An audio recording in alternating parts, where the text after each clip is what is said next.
Good day, everyone, and welcome to today's Bank of America fourth quarter earnings announcements conference call. At this time, all participants are in a listen-only mode. Later, you'll have the opportunity to ask questions during the question and answer session. You may register to ask a question anytime by pressing star and 1 on your touch-tone phone. Please note today's call is being recorded, and it's now my pleasure to turn the conference over to Lee McEntire.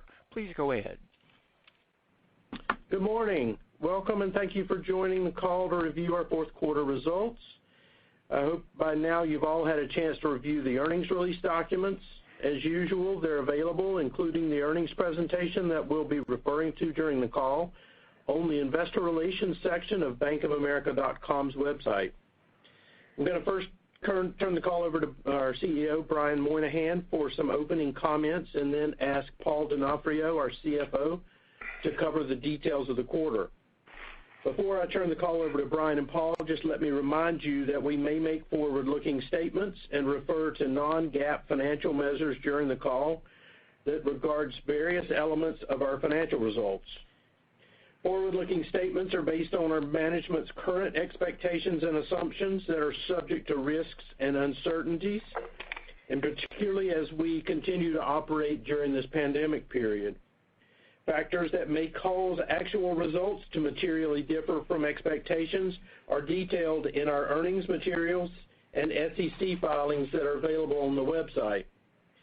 Information about our non-GAAP financial measures, including reconciliations to U.S. GAAP, can also be found in those materials.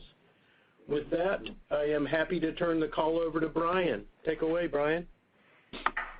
Thank you, Lee, and good morning to all of you, and thank you for joining us today. Before I pass the call to Paul to review the fourth quarter, I wanted to hit a few points. First, I wanted to provide some brief commentary on 2020 for the full year, then talk about what we see in the economy as we enter 2021, and then highlight some areas where I believe we made strong strategic progress that will drive momentum into 2021 and beyond. So starting on slide 2, 2020 was a tough operating environment, as you all know. In that period, we generated net income of nearly $18 billion, or $1.87 in EPS, and earned a return above our cost of capital.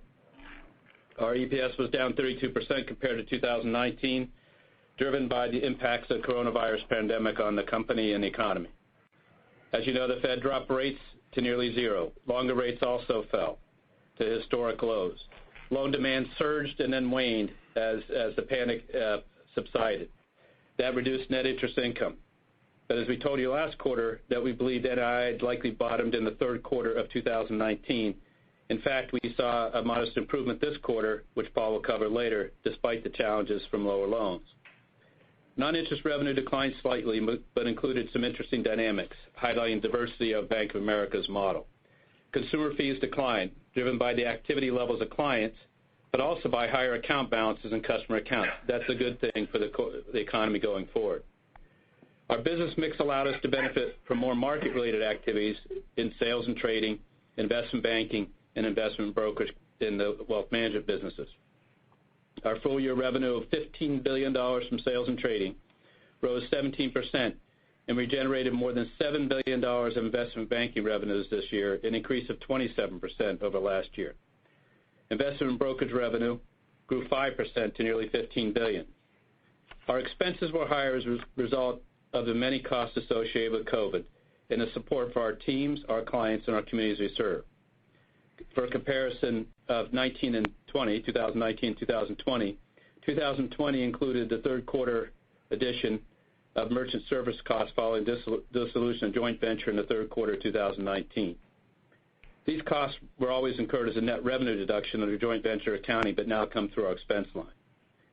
Setting aside the elevated COVID-related expense and a change in accounting for merchant services, our teams continue to do a good job managing costs, and you'll see that later, and Paul will talk about it, and maintain a focus on using productivity gains to fund all the investments we're making across the franchise, and including increasing client flows. Expenses then remain relatively flat. Year over year, we expect them to be flat for 21 versus 20. Provision was higher as a result of reserves built given the macroeconomic deterioration experienced in the first part of the year. This also reflects the new CECL accounting rules, which were adopted as of January 1st of 2020. but as the macroeconomic outlook improved, we released some reserves in the fourth quarter. As we look at share count, it declined 7%, driven by the momentum of the shares bought as we moved in the second half of 19 and then in the first quarter of 20 prior to time of suspending share repurchases. With $36 billion of excess capital above our common CET1 minimum requirements and excess capital above the SLR reverting back to its normal calculation and completion of the CCAR exam, we'll once again begin repurchasing shares starting today. As you know, our first priority for use of all our capital is to grow our business organically, and we have funded growth in many areas, and we have funded expanded minimum wages to $20 an hour for all our teammates. We expanded increased COVID benefits, and we've taken care of all that. Now we're looking to return as much capital to our shareholders as we're allowed and as our board deems prudent. So you saw this morning the beginning of that in a separate press release that our board has approved share repurchase in the first quarter of up to $3.2 billion, including shares issued to employees. This is in addition to maintaining our quarterly dividend at 18 cents per quarter, and that accounts for return of another $1.6 billion of capital. This is the maximum allowed under the Fed's guidelines established for the first quarter 2021. Beyond the first quarter, when we find out what the rules are, we'll continue to change our authorizations to reflect those rules. In summary, it was a good year, given the circumstance of the health crisis and the impact on the economy in the markets around the world. I want to thank my teammates for the hard work they did to serve our clients, to serve our communities, and to help each other. As we begin the new year, let's turn to the economy. And what we see is a continuing recovery occurring. Consumer spending by our clients and asset quality continue to improve. Our companies are highly liquid and generally in pretty good shape, except, of course, for those industries that are focused on, that are most hard hit by COVID. As the economy continues to push ahead, these companies that are operating well will need operating capital, and we saw early signs of loan demand stabilizing as we went through the fourth quarter. As we all know, there's one priority, and that's to get everyone vaccinated so the healthcare crisis is behind us, and therefore the economy can regain its strength.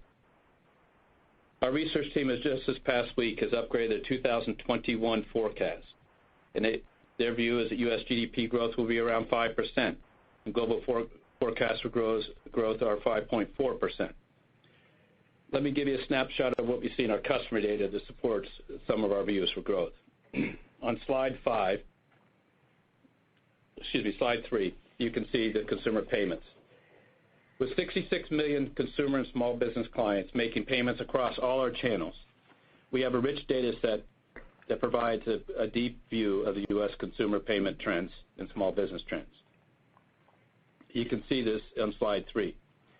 This chart shows solid lines reflecting cumulative change for the year in spending. The dotted line shows the year-over-year change for each month during the year in total spending. Consumer payment activity began and ended the year very strong. In the first 2 months of the year, payments were up high single digits year over year. By April, given the early spread of the pandemic and the full across-the-board economic lockdowns, which is different in the status we are now, payments dropped and were down 26%. By early summer, payments snapped back, and you can see that here with the reopening of the economies in many areas, the impact of government stimulus, and increased unemployment. As some of those funds were depleted or ran off, and the volumes, in fact, grew back to normal levels, we saw a slowdown in the rate of the recovery. But still, spending managed to grow at a level consistent with pre-pandemic prior year periods. And as we entered the holiday period, which was lengthened this year by the difference in activity of retail purchasing, the trends continue to strengthen. Total payments in the month of December hit a high of $304 billion, up 8% year over year, driven by a record volume of holiday spending. Full year payments reached a new high of $3.1 trillion, up 2% year over year. So one of the things we have done here is provide a pie chart on the lower left-hand side of this page for an important reason. When we think about consumer spending, we think about all the ways consumers take money and consume and spend it to do things. This is outside of just debit and credit spending habits, which tend to get all the discussion because they're easy to track, quite frankly. But they represent 75% of transaction volume, but only about 20% of the dollar volume of transactions. and you can see that they make up that smaller amount on the lower left-hand side. And especially as travel and entertainment spending has shifted away, you've actually even seen debit spending outgrow credit spending. So 80% of the dollar volume of payments made by our consumers happens through person-to-person payments, person-to-business payments, ACH, wires, and many other means, including cash taken out of the ATMs and spent, and checks written. So in terms of transaction, you can see at the bottom right of this chart how the physical payments of cash and checks have moved to more digital forms, which creates operational efficiencies for us and has been a strategic initiative for many years and one that was moved forward by the crisis. Full year 2020 cash and check transaction volume fell to the lowest on record, down 21%, as COVID accelerated the migration to digital card-based payments. 2021 has begun as a strong year for payments. The new stimulus checks started hitting customers' accounts in the first weeks of January. More than 11 million of those payments have hit our accounts, about $11 billion, and they've flowed into the accounts, mostly from digital transfers to the IRS. So how payments performed in the first half of January? The first half of January across all these payment types is up 6.7% from 2020. In good news, debit and credit is up 5.6%. Growth rates in total exceed pre-COVID levels of growth rates, and there are larger dollar amounts, so bigger dollars and faster growth rates. And that is with about 30% of the $600 payments being spent by our primary checking customers, so 70% more to be spent. As we move to slide 4, we can see the activity on the commercial side. In the closing weeks of 2020, we continue to see some stabilization, mainly driven by our middle market auto finance clients as inventories have gotten low and they rebuilt them. The chart on the top of slide 5 reflects the total global banking loans across all segments, business banking, global commercial banking, global corporate investment banking. As you recall, in the first quarter of the year, we experienced a heightened level of client draws on commitments as the panic borrowing set in with a crisis, and that was about 3 years of normalized commercial loan growth in a single month. And as you know, driven by capital markets for the GCIB clients and soft loan demand as people gathered their wits about them and the crisis moved to a different stage, we saw significant paydowns in loan balances. During the last 2 months of the year, we have seen more stable results that we hope can continue to turn into increased demand and growth as we look forward. In the chart on the bottom of the page, you can see that middle market and business banking, that core part of American economy, has started to tip up, but the larger corporate loans continue to be affected by the markets and decline through the period. A decade of operating under responsible growth principles prepared us well for this crisis and allowed us to remain focused on our customer and our well-understood risk framework and support them in the communities they live in. And in fact, we have basically reopened all the credit underwriting to the standards we had before the crisis. We are well positioned against this improving economic backdrop because of the progress we made in respect of our strategic initiatives over the many years. Let's go to the next slide, slide 5, and we'll talk about the strategic process. We can start with the consumer bank in the upper left. As you know, we retain the number 1 deposit share position for retail deposits. That's $800 billion plus, and coupled with our wealth management deposits for American consumers, we have $1 trillion of deposits now. We grew average checking consumer deposits. We grew average consumer deposits $166 billion, or 23%. $108 billion of that 166 was low-cost checking accounts. Customer satisfaction ended the year at a new all-time high. In 25 of the top 30 markets across America, representing over half the U.S. population, we now hold the number 1, 2, or 3 leadership position, including in 14 of those markets, the number 1 position, which is twice as many markets as our closest peer. Another important consumer objective has been the focus on digital banking. Digital engagement expanded throughout all our businesses through the year. 69% of our consumer wealth management households are now digitally active, not just enrolled, but active. That's up a couple 100 basis points in this deep penetration of customer base. These clients signed in 9 billion times this year, representing double-digit growth. And they aren't just signing in for transactions or looking at their balances. They are also buying things. 42% of the sales this year were digital sales. It expanded in areas of checking account sales, auto sales, and mortgage loan sales. Erica, our digital assistant, users grew 67% to 17 million. They spent 1.4 million hours, those clients did, talking to Erica, interacting with it. In Zelle, the P2P payment form, P2B payment form also, is up 80% year over year. Remember those earlier payments charts on the earlier pages? There's a lot of growth ahead here, and it helps us move from higher cost to lower cost means. What's interesting about the Zelle customers is the depth of the relationship they have with us. On average, they have 3 accounts with Bank of America, an average checking balance of more than $9,000, and an average investment balances of $400,000 when they have investment balances. Now, switching more broadly, consumer investment balances, these are investment balances in mass affluent in our consumer business, surpassed a major milestone and moved over $300 billion with 3 million accounts. We added 537 new funded accounts in 2020 in that mass affluent segment. That's up 27% year over year. In September, we rolled out Life Plan, our financial planning that helps people prioritize their financial goals. And we've had 2 million plus plans created already, one of the fastest rollouts of a product we've ever had. As we move to the wealth management group, we saw record client balances of $3.3 trillion through both market appreciation and flows. Product integration continued to improve as Merrill clients utilize our checking services, and their checking balances at Bank of America were up 28% year over year. And digital adoption by Merrill clients increased as 43% of the checks deposited by Merrill clients were done digitally. And the private bank clients continued a strong adoption with 70% of the checks they deposited were deposited digitally. Despite the virtual environment, the inability to have face-to-face meetings, and inherently the wealth management business is a face-to-face business, household growth accelerated through the second half of the year, with Merrill adding 22,000 net new households and the private bank adding 1,800. And indeed, we had a record year for $10 million plus new relationships across the two businesses. When we turned to our commercial businesses and global banking, we focused on virtual services for clients through the COVID crisis, increased our calling efforts 60% this year in terms of numbers of engagements with clients. We saw a significant gain in our investment banking market share.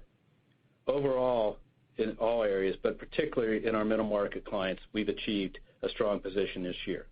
This has been a multi-year effort of hiring more and dedicating more bankers, investment bankers, to partner with the commercial banking relationship managers across the country.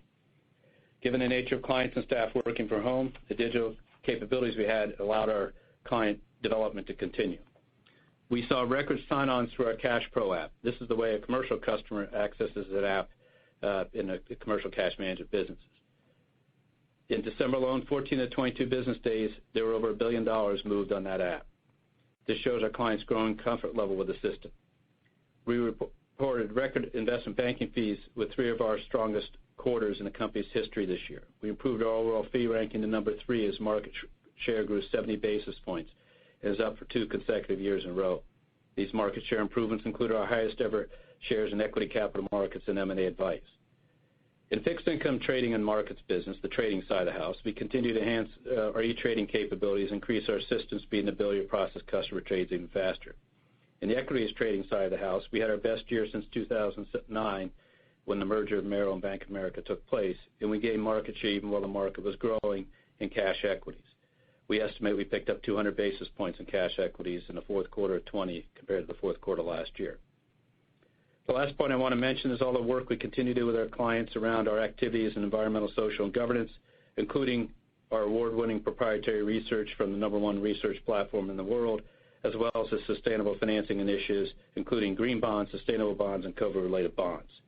Our team also committed $1 billion to further economic opportunities and address racial injustice in the middle of the COVID pandemic. We've made significant progress and made announcements over the last 6 months on the strong work done there.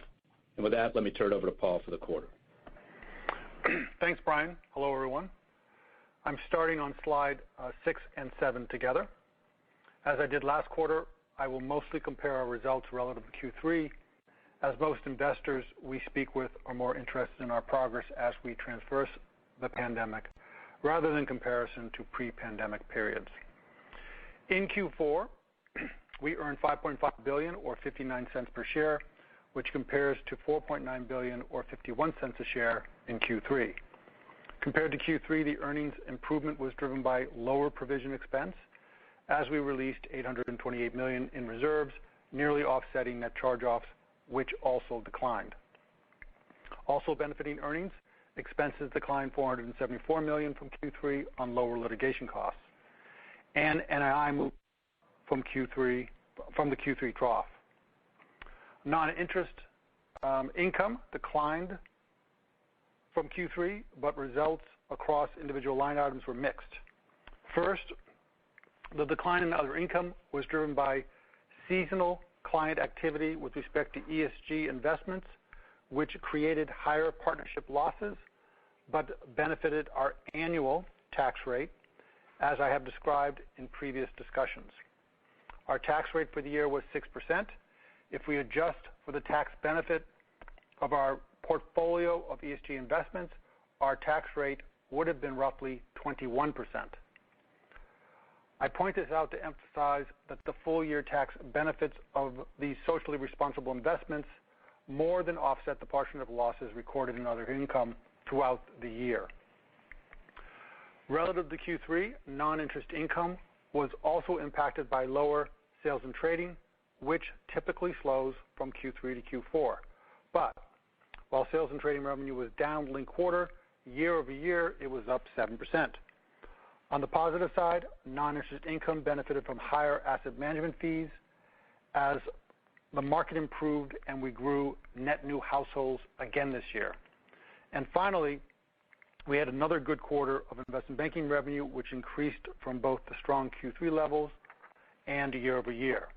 Also, when comparing net income to Q3, remember the Q3 tax expense benefited by $700 million from the revaluation of our UK deferred tax asset. Finally, with respect to returns, note that our ROTCE was 11.7% and our ROA approached 80 basis points. Moving to slide 8, the balance sheet expanded $81 billion versus Q3 to $2.8 trillion in assets, total assets. The main point is that deposits are driving and funding substantially all of this growth. Deposits grew $93 billion in the quarter and are up $361 billion from Q4 19. On the other hand, loans declined from Q3. With deposits up, loans down, excess liquidity is piling up in our cash and securities portfolios. Global liquidity sources are up $367 billion year over year and $84 billion just from Q3. In fact, global liquidity is up so much that it now exceeds total loans. With respect to regulatory ratios, the standardized approach remains binding at 11.9%, consistent with Q3. Shareholders' equity increased $4 billion as earnings were more than 3 times the amount of common dividends paid, plus we issued preferred stock totaling $1.1 billion, but this was offset by higher RWA as we invested more cash in securities. At 11.9%, our CET1 ratio is 240 basis points above our minimum requirement, which equates to a $36 billion capital cushion. Our TLAC ratio also increased and remains comfortably above our requirements. Before leaving the balance sheet, as usual, we provide the charts on slide 9 and 10 to show the historical trends with respect to average loans and deposits. For reference, we included these same charts on an end-of-period basis in the appendix. Overall, year over year, total loans are down 4%, and in the lines of business, they are down 2%. The decline year over year was driven by lower revolver utilization and other paydowns in commercial and by pullback in credit card activity. On slide 10, we provide the same trends by line of business for deposits. Brian already made a number of points on deposits, and you can see the tremendous year-over-year growth in every line of business that led to 23% growth in deposits for the company. At $1.7 trillion in deposits, far surpasses any previous record for deposits.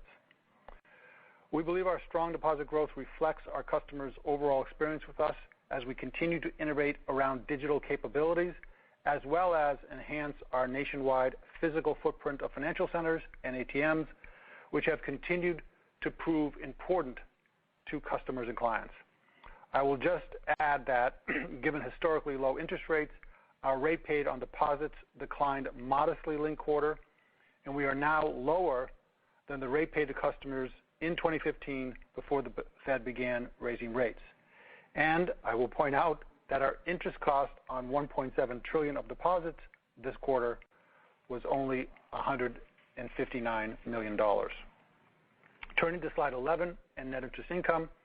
On a GAAP non-FTE basis, NII in Q4 was $10.25 billion, $10.37 billion on an FTE basis, while net interest income declined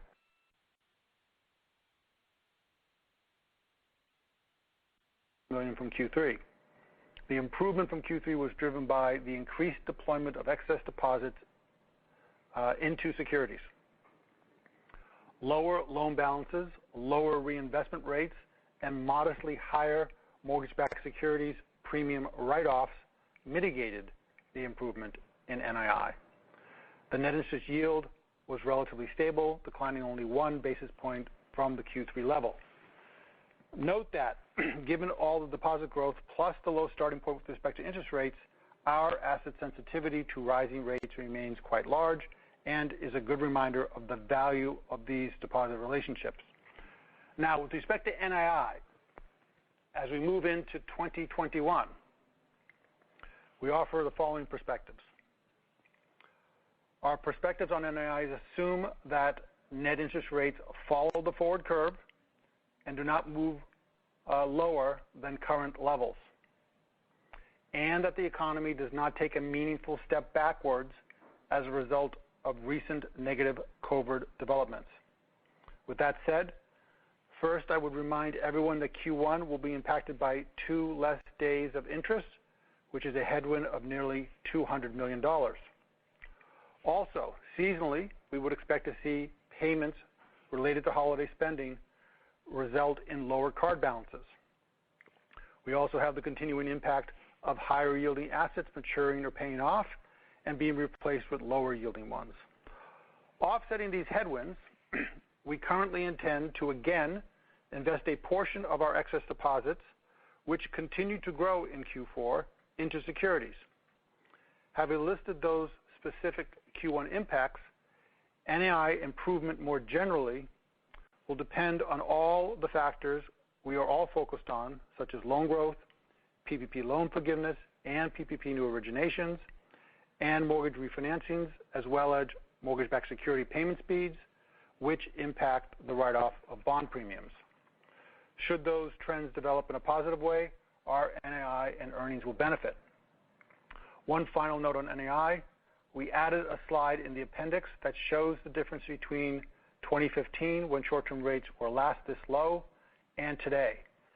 The important difference between then and now is the growth in our balance sheet, which improved NII, and the decline in expenses since then. Speaking of expenses and turning to slide 12, Q4 expenses were $13.9 billion, $474 million lower than Q3. The decline was driven by a reduction in litigation expense. We also saw a reduction in COVID-related expenses, primarily those associated with processing claims for unemployment insurance. Higher planned marketing costs across the firm and revenue-related processing and incentives mitigated the reductions. As we move into 2021, remember, Q1 will include seasonally higher payroll tax expense, which we estimate at roughly $350 million. Given the resurgence of COVID cases across the U.S. and in Europe, we estimate that $300 to $400 million of net COVID-related expense remained in our Q4 expenses. We continue to work hard to lower these types of expense, but not at the expense of the safety of our employees and customers. And outside of these COVID costs, we continue to manage expense tightly, using gains in productivity and digital activity to mitigate other increases. Turning to asset quality on slide 13, our total net charge-offs this quarter were $881 million, or 38 basis points of average loans. Net charge-offs continued to benefit from years of responsible growth, as well as government stimulus and loan deferral programs. A $91 million decline in net charge-offs was driven by lower credit card losses. The loss rate on credit card declined to a 20-year low of 206 basis points of average loans. Provision expense was $53 million, which not only reflected an improvement in macroeconomic projections, but also incorporated uncertainties that remain in the economy due to the health crisis. These considerations resulted in an $838 million reserve release this quarter, reducing consumer loan reserves by $621 million and commercial by $207 million. Our allowance as a percentage of loans and leases ended the year at 2.04%, which is well above the 1.27% where we began the year following our day one adoption of the CECL accounting standards. With respect to key variables used in setting our reserve, as done in previous quarters, we continued to include a number of downside scenarios. Based on our Q4 20 weighting of those scenarios, GDP is forecasted to return to its Q4 19 level in the early part of 2022. This improved by a couple of quarters relative to Q3. The weighting scenario also resulted in an unemployment rate at the end of 2021 consistent where it is today, just north of 6.5%. On slide 14, break out credit quality metrics for both our consumer and commercial portfolios. On the consumer front, COVID's effects on net charge-offs continued to remain benign. Overall, consumer net charge-offs declined $82 million, driven by card losses, and remained near historic lows. We experienced modest increases in delinquency and NPL levels, but they remained low and were expected given the deferral activity of customers. While expired deferrals drove consumer 30-day delinquency modestly higher compared to Q3, importantly, they remained 22% below the year-ago level. And consumer deferral balances continued to decline in Q4, ending the year at $8 billion. Moreover, balances are now mostly consumer real estate related with strong underlying collateral values. We added a slide in our appendix which further highlights delinquency trends for credit card. It shows a modest bulge of the expected deferral-related delinquencies moving their way through time and into the 90-plus bucket at year-end. As the bulge of deferrals-related delinquencies passed through time periods, delinquencies receded. As an example, in Q4, 5-day delinquencies were down more than 30% year over year, which shows that after deferrals passed through this time period, delinquencies fell and stayed lower. So, assuming net losses follow their historical relationship to delinquencies in the 90-plus day bucket and no other changes in card payment trends, we would expect card losses to be higher in Q1, but then decline in Q2. Moving to commercial, net charge-offs were relatively flat to Q3, even as we sold some loans in affected industries, crystallizing losses but reducing risk. Overall, given the environment, the asset quality of our commercial loan book remained solid, and 89% of exposures were either investment grade or collateralized. Our reservable criticized exposure metric continued to be the most heavily impacted by COVID and increased this quarter by $3 billion from Q3, led by downgraded exposures in commercial real estate, primarily hotels. Importantly, commercial NPLs, while up modestly, remained low at only 45 basis points of loans. Turning to the business segments and starting with consumer banking on slide 15.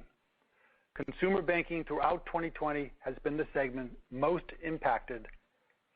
heavily impacted by COVID. It bore the brunt of revenue disruptions from interest rates, customer activity, and fee waivers. Reserve building impacted provision expense, and expenses increased for PPP programs and protection of associates and customers. In Q4, compared to Q3. Revenue, expenses, and provision all improved. We earned $2.6 billion in consumer banking in Q4 versus $2.1 billion in Q3, but with earnings still below prior year pre-pandemic levels, we know we still have plenty of room for improvement. Client momentum in this business continued to show strength around deposits and investment flows, while near-term loan growth has been impacted by the decline in mortgage balances from heightened refinance activity. Looking at the components of the P&L linked quarter, revenue growth included both higher NII and fees. Consumer fees reflected an increased level of holiday spending as well as higher investment account activity. Even as revenue moved higher, expenses moved modestly lower as we had a reduction in pandemic costs and continued to realize the benefits of a more digitally engaged customer base. As Brian noted, and as you can see on slide 17, we saw improvement in digital enrollment. Most importantly, customer use of our digital capabilities increased with not only more sign-ons and higher digital sales, but also more service fulfillment through digital channels as reflected by volume growth in both Erica and Zelle. Note also that both our rate paid and cost of deposits declined. Cost of deposits is now 135 basis points. In the past year, we added over 500,000 net new checking accounts, grew deposits 23%, and dropped our cost of deposits 17 basis points, even with the increase in costs associated with the pandemic. Let's skip to wealth management on slide 18 and 19, and I will refer to both slides as I speak.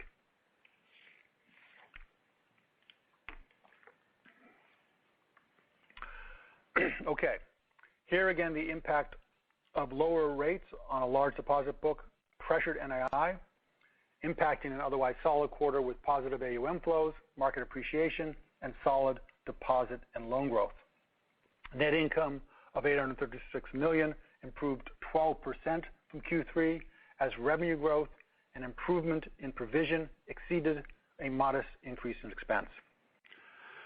With respect to revenue, NII grew, driven by solid growth of both loans and deposits, and asset management fees grew to a new record on higher market valuations and solid flows. Expenses increased, driven by revenue-related expense and investments in our sales force. Merrill Lynch and the Private Bank both continue to grow households as we remain a provider of choice for affluent clients.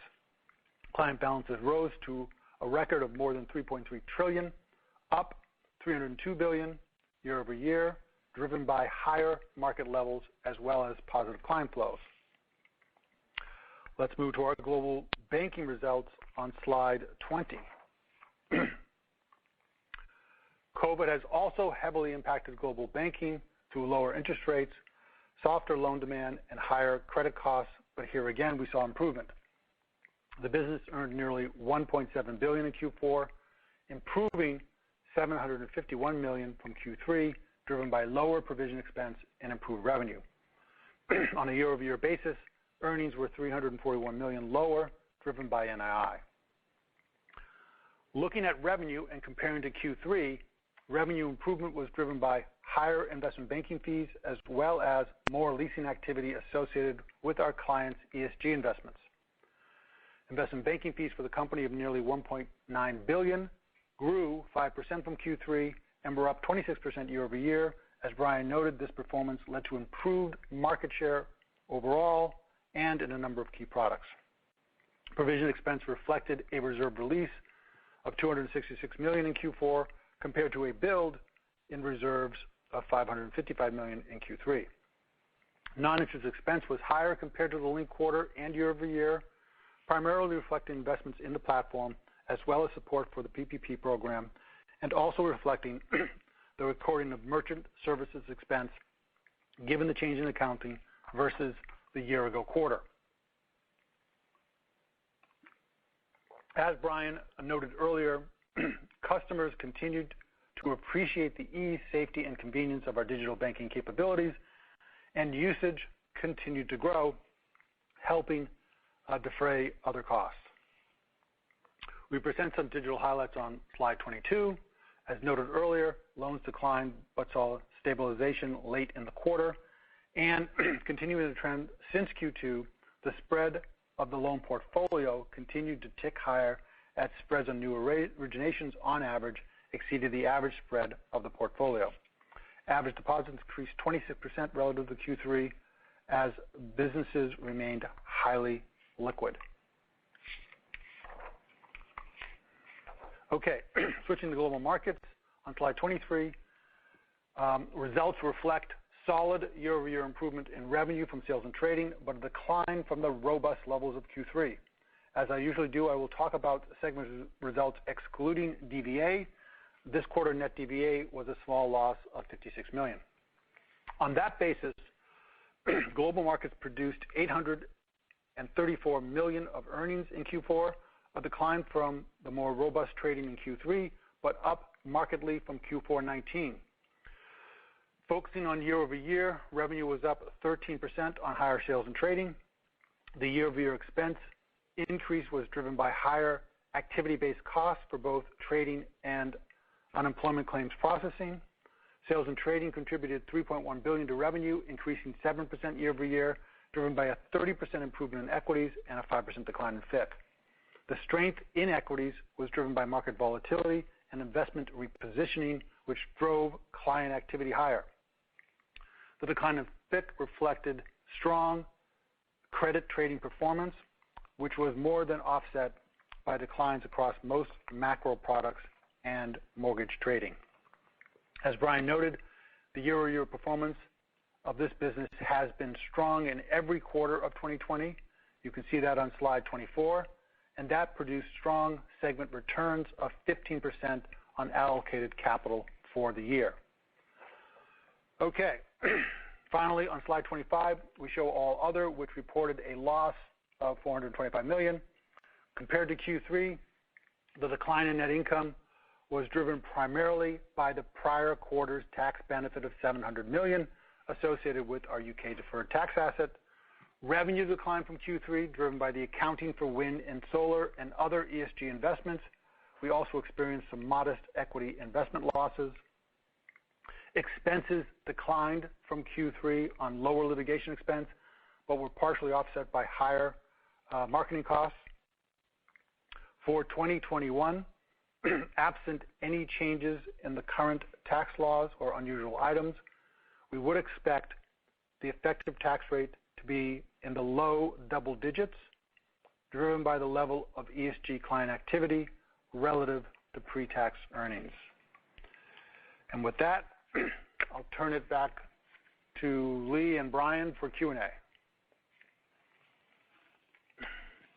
And at this time, if you'd like to ask a question, please press the star and one on your touch-tone phone. That's star and one on your touch-tone phone. We'll take our first question today from John McDonald with Autonomous Research. Please go ahead. Hi, good morning. I wanted to ask a question on expenses. Brian mentioned expecting the cost number to be flattish in 2021 versus 2020. Just kind of wondering, is that all in expenses, Paul, or some kind of core metric? You could give an outlook for the expenses that you expect and the COVID trend for COVID expenses this year. Thanks.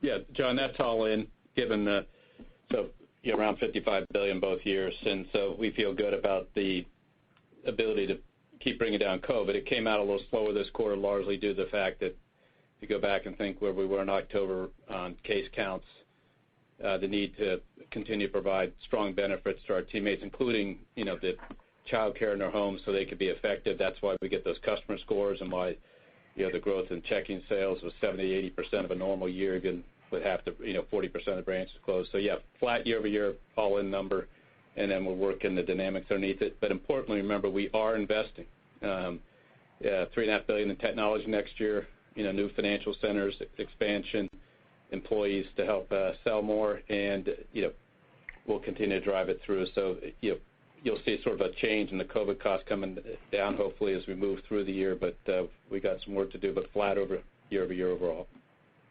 Okay, and then longer term, Brian, you've talked about getting back to a low $54 billion as kind of a run rate ex-COVID. Is that still how you're thinking about things? Yeah, we should start to work down. Again, as we said many years ago, as we get in the out years and get more and more efficient, the day-to-day, the quotidian cost of rent increases and pay increases work at you. But the idea is to have the net expense growth sort of at 1% a year, so 3% up from just day-to-day cost and manage a couple percents out, and so we'll continue to work that down in the future. We've got work to do on getting these COVID expenses out of here. Okay, thanks. Our next question comes from Mike Mayo with Wells Fargo. Please go ahead. Hi, I also wanted to follow up on the efficiency. I mean, you're making big strides with digital banking in so many ways, with 39 million digital households are engaged, and you go through all those metrics and you see efficiency ratio for the quarter of 69%. And if you take out your $400 million of COVID costs, maybe it would be 67%, but that's still a far cry from the 57 to 59% where you had been. Now, I know low rates hurt a little bit, but either you're investing more than you've disclosed, or there's some other COVID costs in there, or you're not becoming more efficient, as you said in your opening comments, Brian. So help me kind of reconcile your current efficiency or my adjusted efficiency ratio with a more normal level. So, Mike, I take you back to page 11 on the net interest yield and the net interest income, and realize that basically in the 4 quarters of last year we lost $2 billion of revenue per quarter, which is the bridge from a lot of that bridge. And so as we work that back up, and ultimately as rates rise, that $2 billion, that's per quarter, so $8 billion in revenue with really no cost. That'll go up. So we continue to get more efficient in the branches. The cost of operating over the deposit base is now at 135, and we added 700,000 new checking accounts. So you're right. But it's more affected by the revenue impact NI than it is by anything else in terms of expenses. Remember, we're saying net COVID cost of 300-400. That includes offsetting against that all the savings of travel and stuff. The gross costs are obviously much higher than that. We've got about we opened up PPP today. We've got 5,000 employees ready to go to complete the next round of PPP and the forgiveness process. And as that finishes off, that stuff will come out of the system. So we got you. And then the follow-up to that is going to NII. I'm not sure if you gave a specific outlook or not, Paul, when you went through that. I mean, as you said, liquidity is now greater than loans. Your loan-to-deposit ratio at close to 50%. I think it's the lowest in history, like ever, right now. So there's a lot of dry powder there. But did you give guidance for NII for this year, assuming the forward yield curve stays where it is? And do you think you can somehow pull out positive operating leverage this year, or is that too tough given the rate environment? We didn't give specific guidance. I can give you a little more color on our perspectives on 2021. But I do think as you think about how you want to estimate and model NII and how it may unfold in 21, I think it's really sort of helpful to kind of review the progress we made in 2020. There's a lot of clues there. Remember, in Q1 of 20, interest rates fell to historically low levels. Short rates were down 150 and long rates were down 100 basis points, plus loans declined significantly beginning in Q2, as demand weakened and larger companies assessed the capital markets, paid down debt, and built liquidity. In the past, when we've had situations like this where interest rates or loans have declined, it's always taken sort of several quarters to reach a point where renewed balance sheet growth was significant enough to compensate. We believe we found that NAI bottom in Q3, and NAI indeed moved higher in Q4. All else equal, day count, et cetera, it should become easier from here to grow NII. I think what helped us to start to grow again quickly in this crisis was the tremendous influx of deposits and our relatively recent confidence to invest the excess in securities instead of holding that excess in cash. So our continued investment of that cash in Q4 leads us to believe that we can offset the headwinds of low loan demand in the near term, recent reinvestment yields, and 2 less days of NII in Q1, leaving NII relatively flat in Q1 versus Q4 before moving up through the balance of the year. Remember, in Q2 and Q3, we pick back up those days of interest-free loss in Q1. As Brian reviewed, we also saw commercial loans stabilize at the end of Q4, providing hope that increased loan demand will soon follow. Given that we expect some loan demand through the year and using the existing rate curve, which has steepened over the past 90 days, we would expect NII in Q4 21, for example, to be much higher than Q1 21. And when we get to the second half of 21, year-over-year quarterly comparisons to 2020, as well as the second half of 21 compared to the first half of 20, should be quite favorable. Okay, that's helpful. And when you say a lot higher in Q4 than Q1, bigger than a bread box, or any sizings of that? Once we get to Paul, the simple way to think about it, Mike, is once you sort of get to get underneath the levels, you start growing the loan growth, and we've said we'll outgrow the economy and loan growth in normalized times, and that feeds NII. So, but we've got to work it back up from here. It's a 4 or 5 quarter fight to kind of get this huge balance sheet turned and reposition it, and just fight it down and then have it grow back out. So we'll see. Okay, thank you. And our next question is from Glenn Schorr with Evercore. Please go ahead. Hi, thanks very much. You guys are pretty predictable and steady on this front, but I'm curious on your thoughts on capital. I'm not sure your CET1's ever been higher, and your requirements are not going up. So as capital continues to build, and your GSIB target is reasonably low relative to your big peers, just what are you thinking in terms of how aggressive do you get on the capital return versus, we don't talk much about bolt-on acquisitions with you, but curious how you think about that, and if you might address asset management in particular, given your great distribution franchise. Thanks.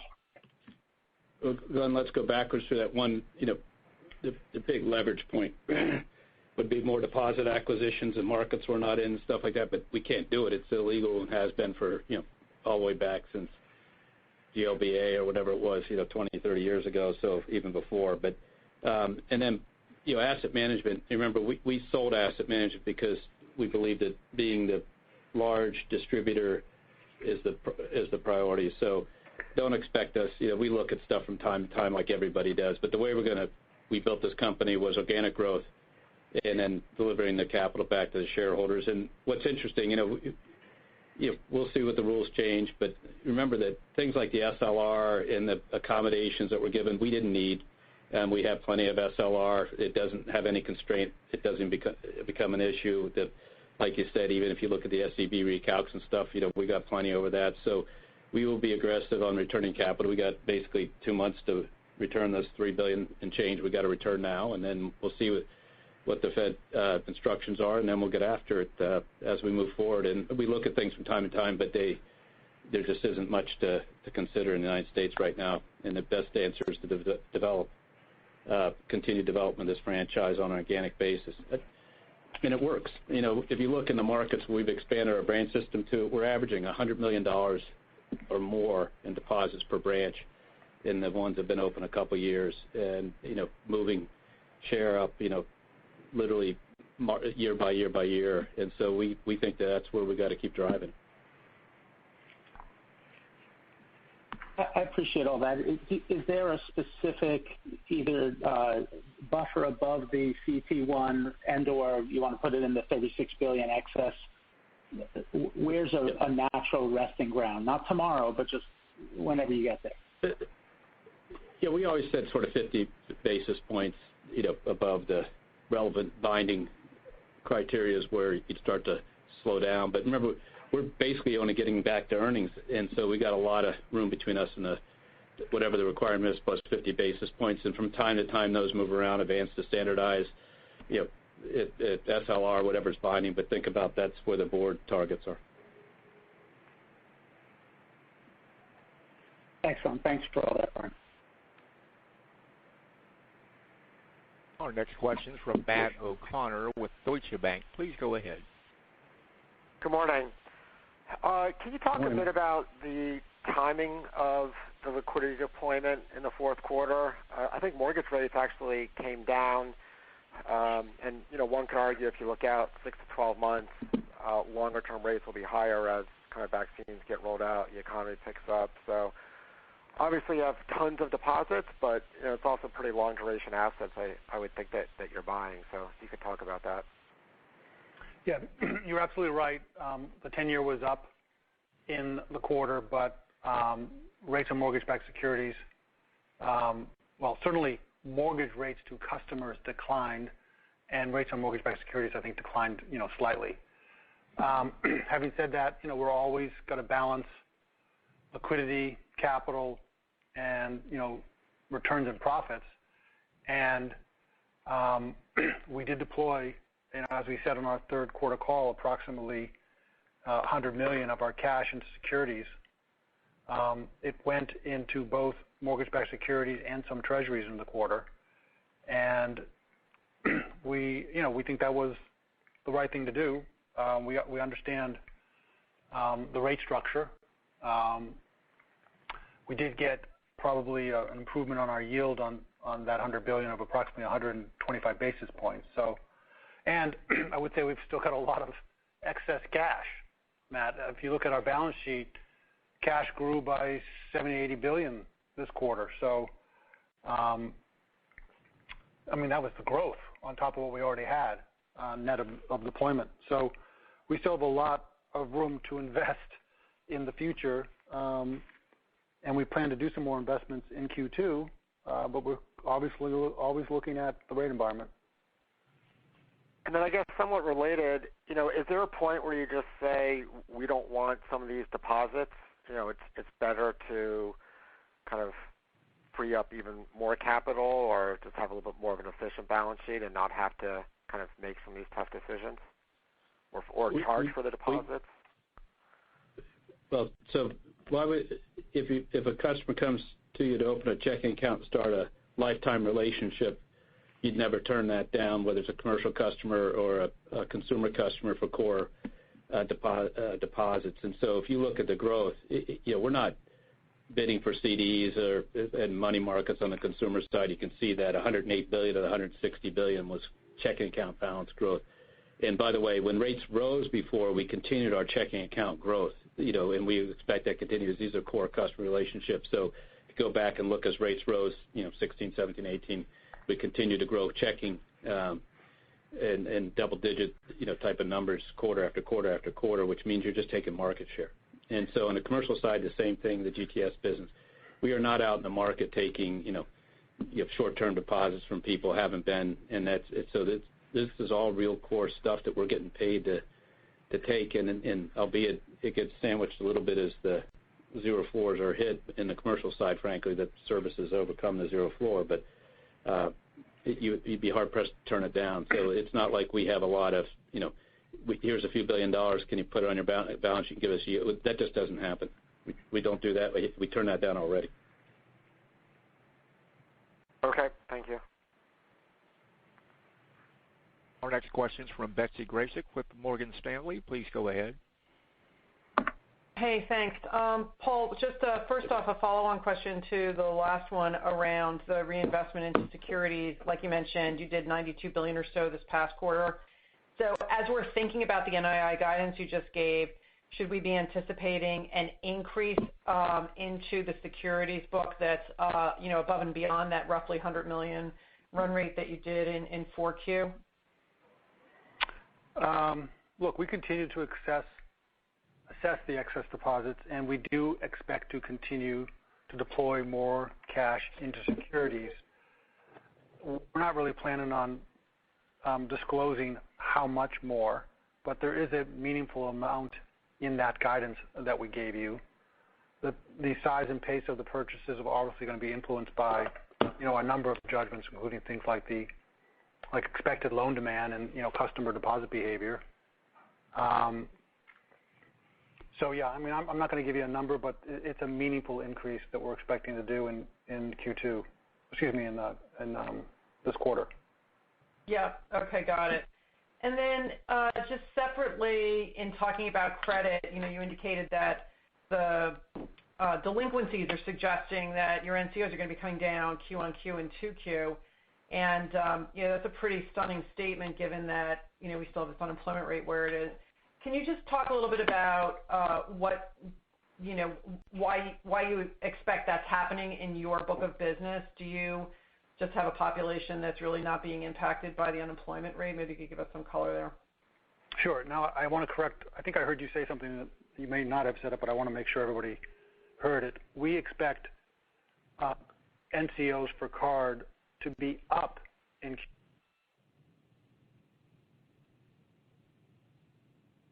It's not going to be down in Q1. And the reason for that... Hey, Paul. Yeah. Hey, Paul, we lost you there for a second, just as you said what you were saying. Okay, sorry. What I wanted to make sure everybody heard, because I thought I heard you say something different.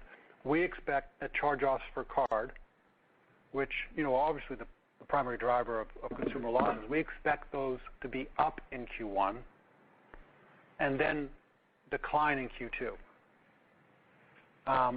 And, the uptick... Yeah, that's what I thought I said, so sorry about that. Okay. And that expectation is being driven by what we see in the 90-plus bucket in terms of delinquencies.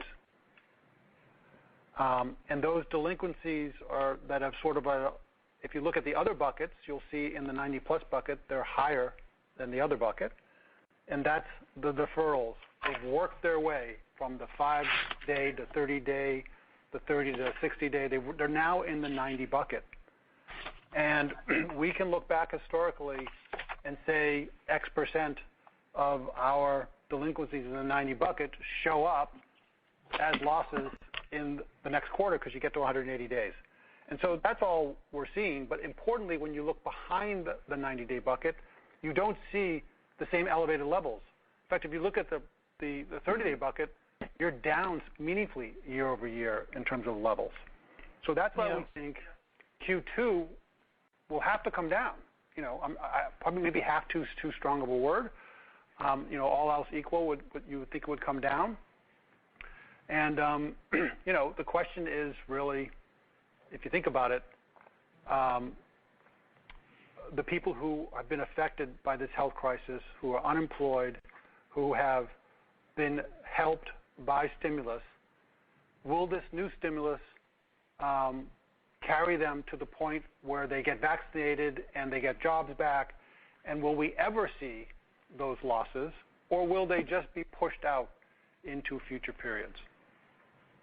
So that's just to give you some extra information we included. If you look at page 27 of the deck and the appendix, and the 4 charts at the bottom were put in specifically because of this question we knew would arise. So if you look across the buckets and you look from the mid-19 to the end of 20, you can see the different delinquency buckets are all down. Even the 90-plus day is down in gross dollar amount year over year.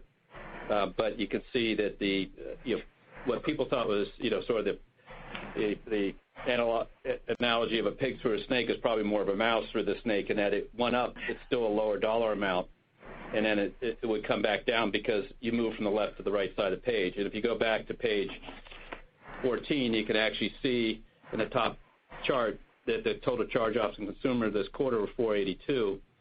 If you look in the red bars, which is the credit card, you can see that they're down dramatically year over year in terms of gross dollar amounts, and then this will bode well in the future. So when we talk about going back up, they're going up to a level that was much below where they have ever been historically in terms of dollar amounts.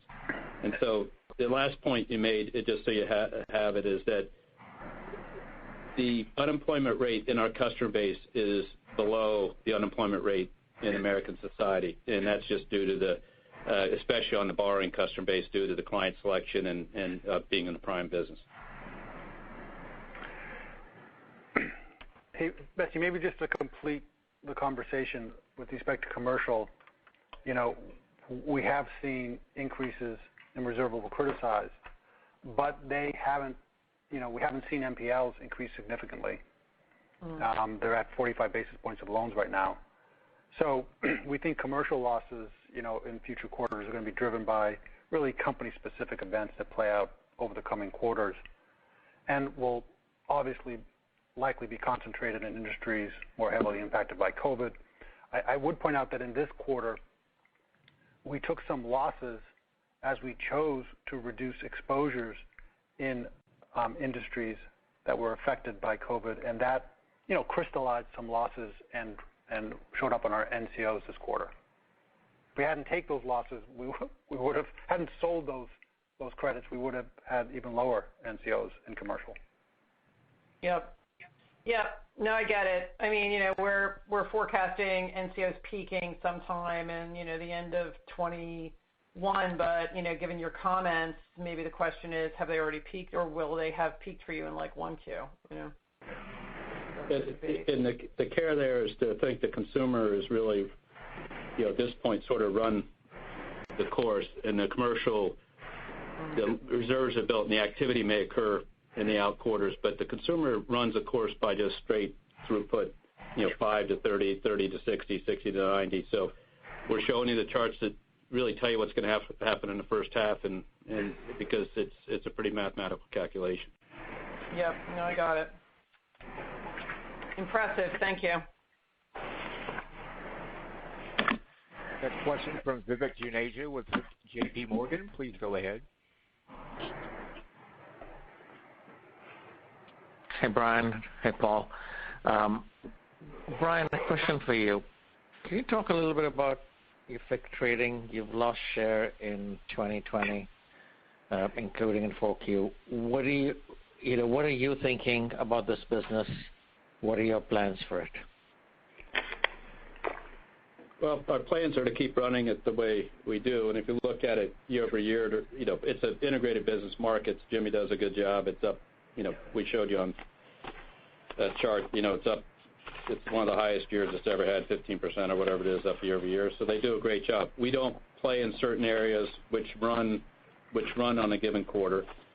Interesting enough, when they don't run, people forget about that, and so we have a more of a stable level of revenue. So if you look on page 24, you'll see that 13.2, 13.3, 12.9, 15.2.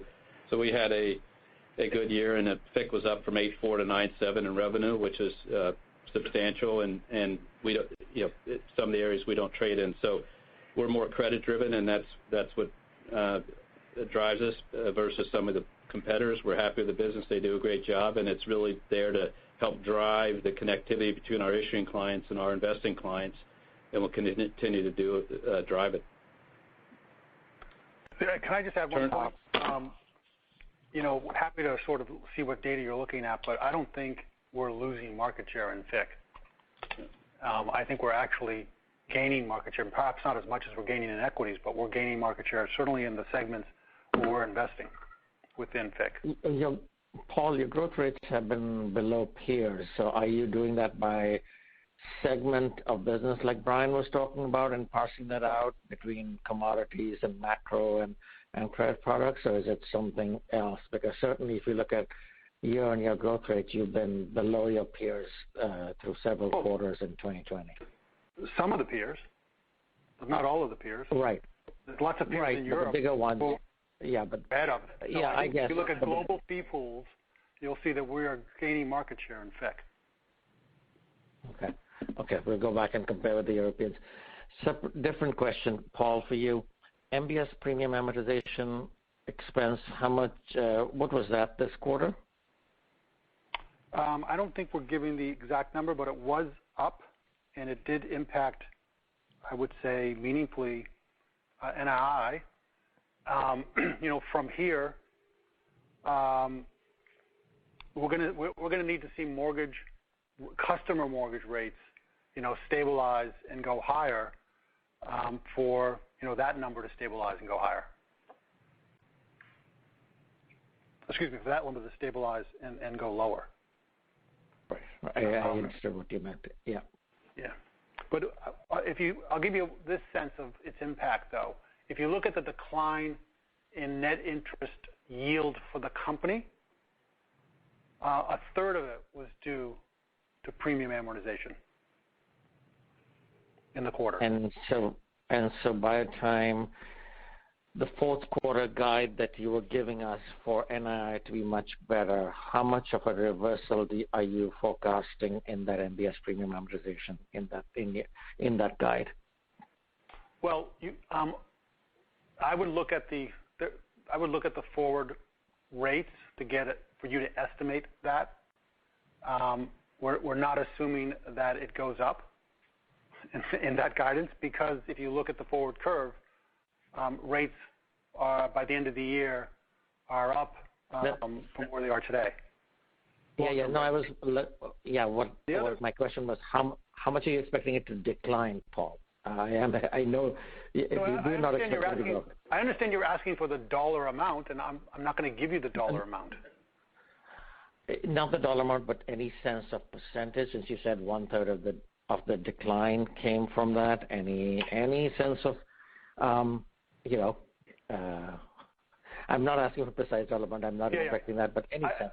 Maybe we can follow up. I mean, I don't have it off the top of my head. I could probably give you some sense of what percent of the improvement is from that, but I just don't have it off the top of my head. The other thing, Bud, I would point out, just to keep in mind as you're thinking about the write-off of premium, is that it's not just at this point due to the decline in rates. You have to remember that the portfolio has gotten bigger too. Right. But you've been hurt more than others by it, so obviously that should turn around for you in later in the year if refi start to slow. That's a meaningful sort of tailwind if mortgage rates increase.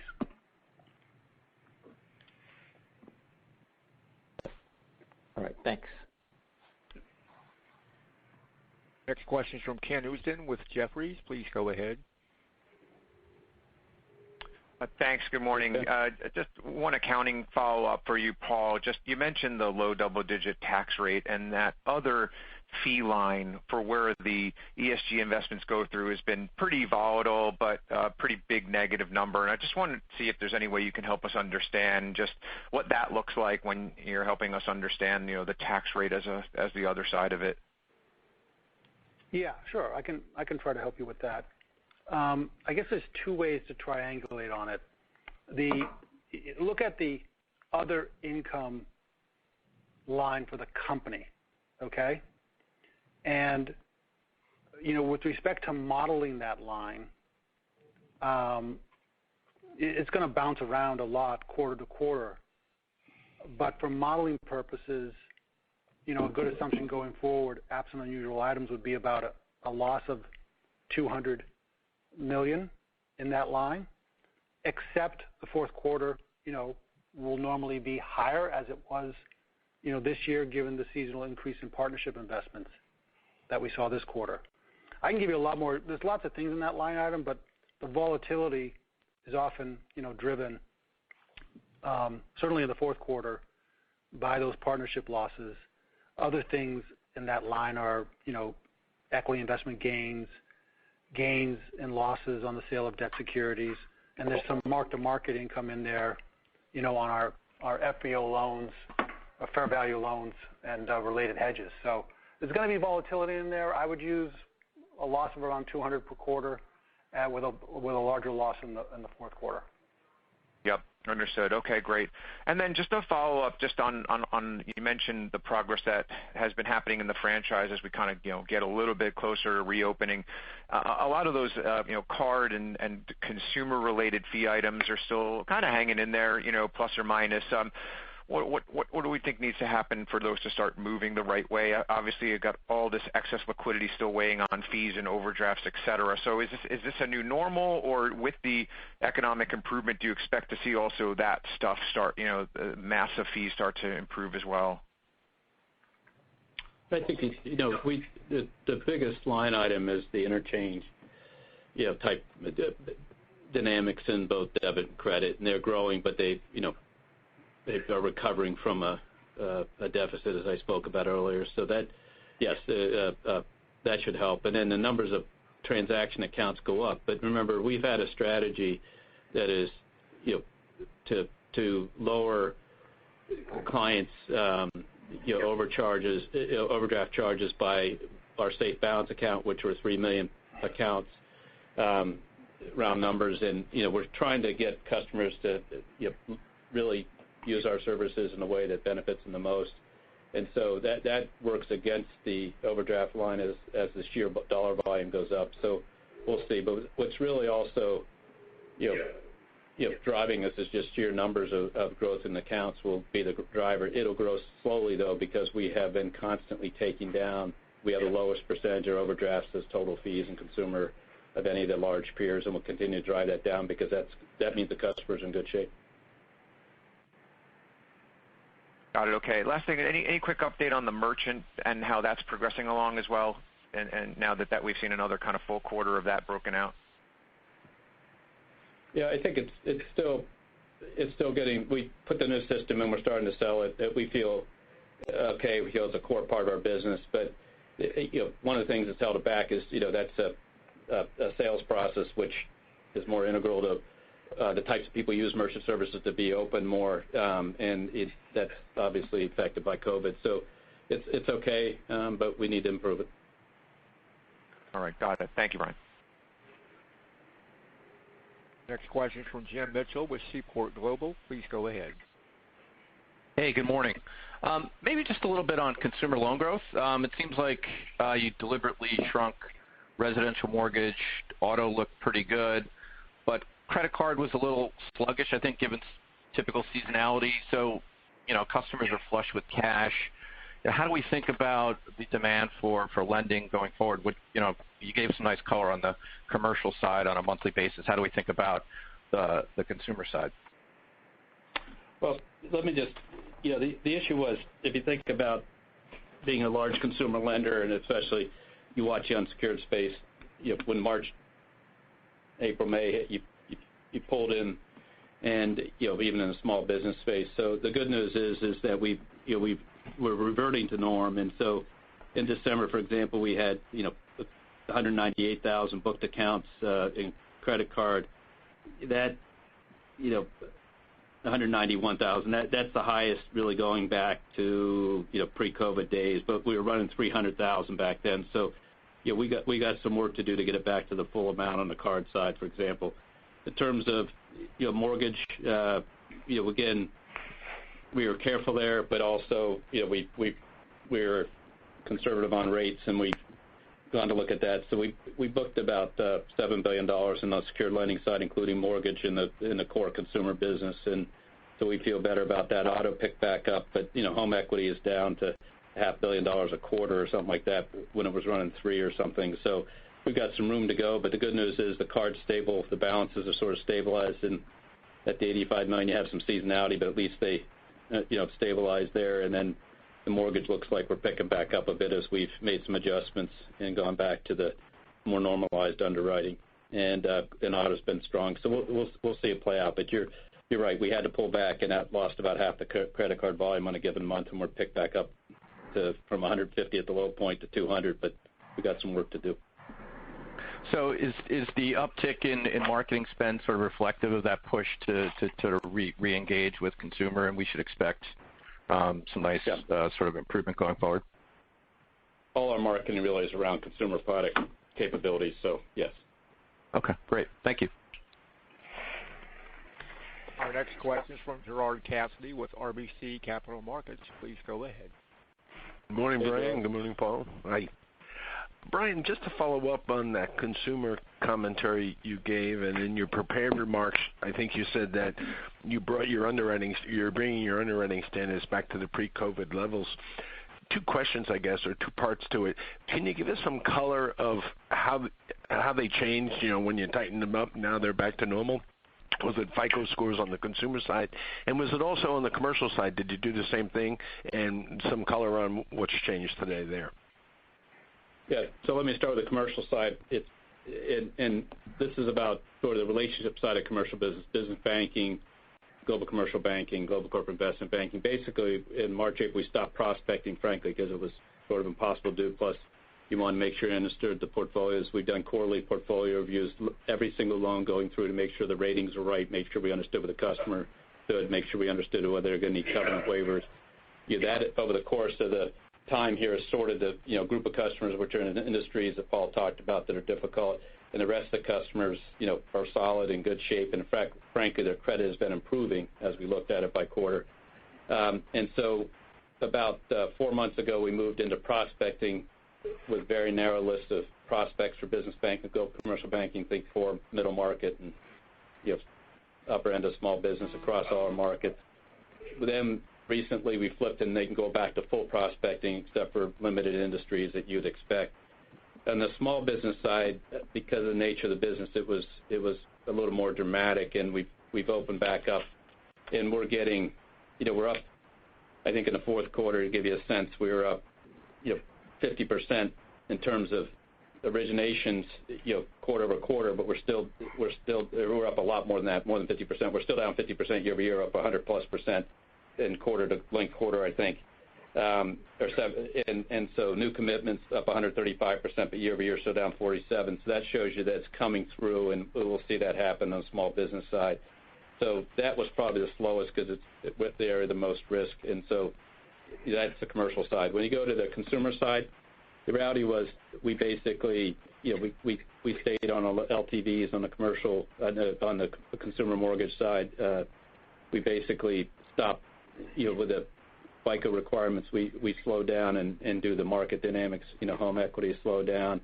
Auto, we went back out more quickly just because of the secure nature of it, short-term nature of it, so we felt good about that, and probably, we were always super prime and stayed there. But it's really what's changed in consumer in the last last few months has been the move, and we're back to probably 80-90% of the ability to generate that we had. We were down probably 20%, and we've moved back up, and so we'll see that flow through. But it was really just until you had some clarity where this thing was going, you had to be careful for a while. So that bodes well to economic activity and loan growth in the future. Very good, thank you. And then, Paul, in your comments, you were talking about having greater confidence with the deposits to go further out on the yield curve. You talked a little bit about that already. I guess the question is, what changed on the confidence side that now you're comfortable to take those deposits and move them further out versus maybe 6 months ago? Sure. So what's changed is, A, the level of deposits, right? We continue to get more and more deposits in. B, reviewing, as Brian noted earlier, where the deposits are coming from, predominantly high-quality deposits, checking, et cetera, new accounts. 3, when you look at just the sheer growth of the money supply, coupled with the expectation as we come out of this recession that the velocity of money will likely increase, it's hard to build a case that we're going to see a significant decline in deposits, in the U.S. And we're going to get our fair share, if not more, of those deposits. So, because of how we run our business on both commercial and the retail side in terms of focusing on high-quality deposits, we just feel good about the deposits we have. Yeah, and Gerard, just make it sort of straightforward. That once you got by the feeling that this was an ephemeral move, and that especially on the corporate side that this was going to be liquidity to stay with you, could be a little more interested. On the consumer side, you always know those are going to hang, but the reality is the big inflow on the commercial side, you had to make sure it wasn't ephemeral. Very good. And Brian and Paul, hopefully we'll see you guys at BAB this year in person. We'll try. Hope so. Okay. Thank you, gentlemen.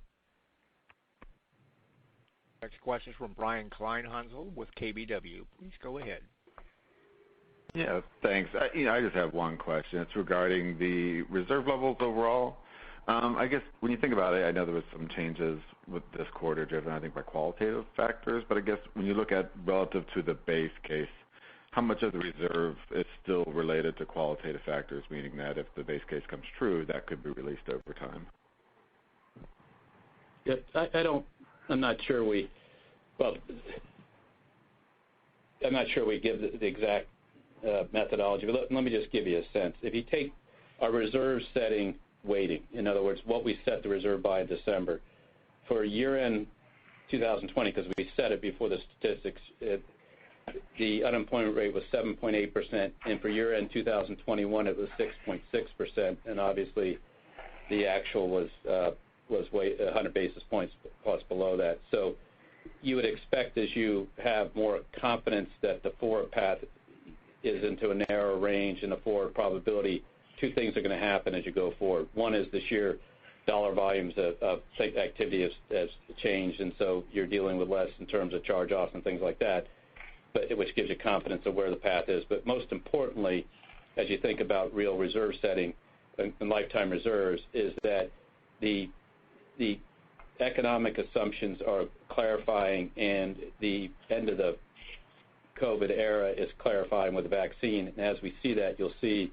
the uncertainty come down pretty quickly on the other side of that when that shows up in our assumptions. So we weighted, downside nearly 50% of the elements. That weighting will come down over time, and so when that comes down over time, you'll see the reserves releases come away from that.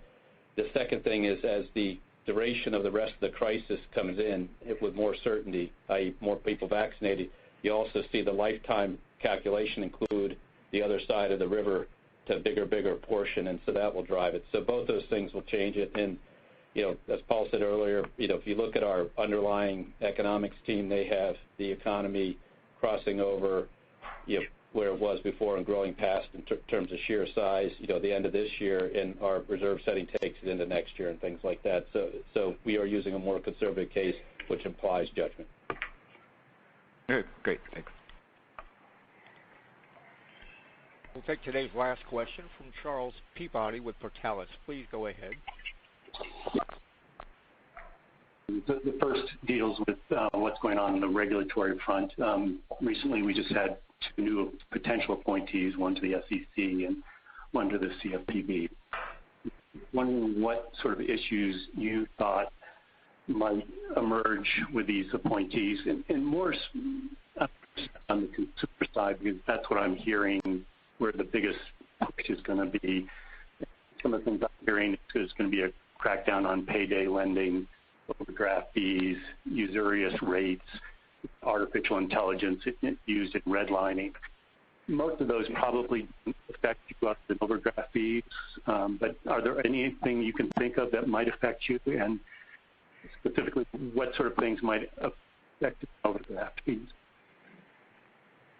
Well, a decade plus ago, we started changing, before the rules were changed, our posture in overdraft fees, realizing that a more stable customer base was vastly better for the franchise in the operating efficiency. And so, we welcome an industry which has a great consumer oriented path to it, because that's how we run our company. We've been doing it that way for a long time. So our fees on overdrafts have been declining really as a percentage of fees every year, and probably in gross dollar amounts most years. And so we're not dependent on those largely because of how we run the business, being core customer checks 90% plus the primary checking account in the household, and therefore they tend to overdraft less. And this year with the stimulus and stuff, it's even it's even lower. So we introduced this new loan product that basically gives a right to get an emergency loan for $5, and that is our response to allowing our customers who've been with us for a while to access their money for really no interest at all and use it in anticipation of paying us back quickly. These are things we've done to really help our retail customer segment, which is the mass market customer segment, manage their lives effectively. And so we don't have a business built on those kind of fee structures, and that's why we welcome any regulation that brings the market to us, because as the most efficient and the best brand and the best customer service, largest franchise, that's fine with us. And my follow-up question deals with I recognize the fourth quarter on a historical basis was very, very strong. Just for B of A, for all banks, FICC trading revenues didn't. And so my question is, we were a little more conservative in the fourth quarter because we already had a year. Something that's making it more difficult to keep expectations. Hey, Charlie, you're really cutting out. This is Lee. You're really cutting out. I'm not sure we picked up. I think you were asking, a question about FICC and something, but we couldn't hear you. Yeah, basically, the FICC trading results in the fourth quarter on a historical basis were very strong, but they didn't miss analyst estimates, not just at B of A, but at J.P. Morgan, at Citi, at Goldman, everybody. And so I'm trying to understand, is there something in the environment that's changing that's making it more difficult to be too aggressive in their expectations? That I don't develop those expectations, but our team had a good year, and Jimmy and the team drove the business well. They do it consistent with how we run the franchise, keeping the balance sheet, a third of the balance sheet in the $30-odd billion of cap we have in the markets business. And for the year, we earned well above our cost of capital, and they did it. Think about the environments almost by month that were shaped. So we feel good about it, and so I'll let Lee follow you offline to some of the broader questions, but we don't set other people's estimates. We only set our own. So I think that was the last caller, Lee. That's right, Brian. Okay, thanks. Let me finish here and let you get about your day. 2020, let's close the book on that. It was a strong year by the team. As we think about what we faced, a wild operating environment with work from home, massive customer deferrals that diminished over the course of the year, massive borrowing that paid us back, deposit inflows, government programs to implement, changes in those government programs, multiple cases of those government programs, and yet the team did a great job, so I thank the team for all the hard work they did. We finished the year stronger than the stronger quarter of the three during the crisis. We continue to see asset quality and mitigate now, and so we feel good. We're back in the market buying back stock today. We told you we'll buy $3 billion plus this quarter. Our strong balance sheet capital ratios allow us to do that. And as we also said, NII troughed in the third quarter, and we continue to push up from here, and expenses year over year will be flattish, despite the fact we're investing heavily to have the best franchise. So thank you for your support. We look forward to talking to you next time. Thanks. And this will conclude today's program. Thanks for your participation. You may now disconnect.